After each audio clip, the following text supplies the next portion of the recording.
Jak se jmenuje ta dívka, co tu bydlí? Potkal jsem jí ráno, jak jde prousky. Z okna se často dívá někam do dály. Určitě vyhlíží princes do kápy.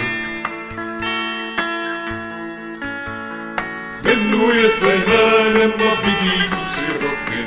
Na sousedí zdraví a třídí odpadky.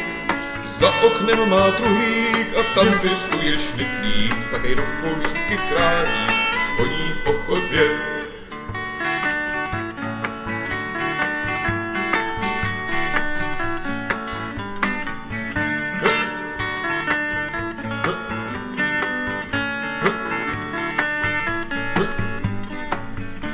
A s kým pak ona bydlí, určitě sama trochu. Slyším jí často vznikat, mohl bych jí k sobě pozvat. Já také bydlím sám.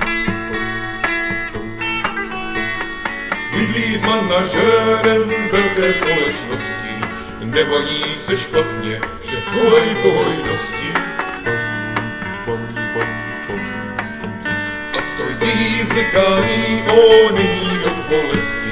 Jsou to tóny slastí, takže bohužel.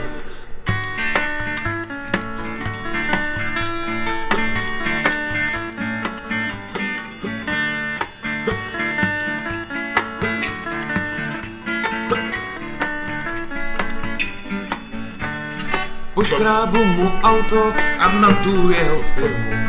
Pošlu mu v únoru hezky finančák. Pak na schodech jí řeknu, že jí to hrozně sluší, že zrovna dělám suši, Tak nešla byste dál?